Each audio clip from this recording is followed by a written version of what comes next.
C12 Quantum Electronics développe des processeurs quantiques fiables pour résoudre les problèmes les plus complexes, ceux qui sont hors de portée, même des supercalculateurs actuels. Alors chez Geoflex, on est dans le positionnement de précision par satellite. Donc vous connaissez tous le GPS, qui est le système américain. Après, on apporte un facteur 100 dans l'amélioration de la précision pour passer de quelques mètres à quelques centimètres près.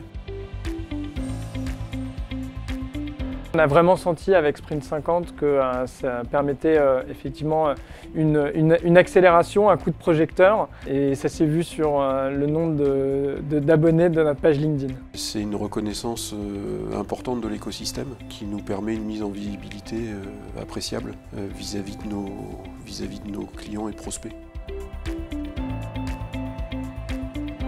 C'est l'apothéose en fait, il y a déjà à être labellisé parmi les 50 startups intéressantes sur l'année considérée. On est très heureux et très honoré d'avoir été pris du public de Sprint 50. De finir ensuite dans tout le process de sélection parmi les 10 finalistes et puis finir lauréat, ça permet de se retrouver en haut du podium et de pouvoir jouir de cette notoriété.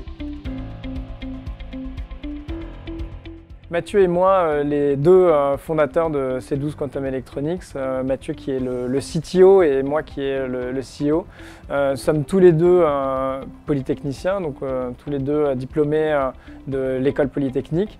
Et en fait, c'est depuis ce temps-là qu'on a gardé des liens avec le plateau de Saclay. Aujourd'hui, on collabore aussi bien avec des industriels du plateau, comme Atos, qu'avec des groupes de recherche qui sont à l'école polytechnique.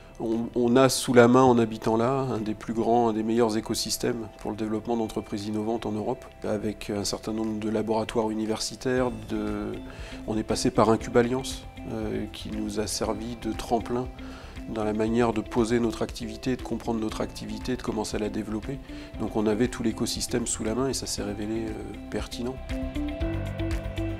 La vision de C12 Quantum Electronics, c'est que le matériau avec lequel on travaille, le nanotube de carbone, soit pour le calcul quantique, ce qu'a été le silicium pour le compute classique. Donc vraiment le matériau qui permet l'émergence d'une nouvelle industrie, celle de l'informatique quantique. On pense que ces prochaines années, on fera partie de l'élite mondiale et plus seulement sur un plan technologique, mais sur un plan business.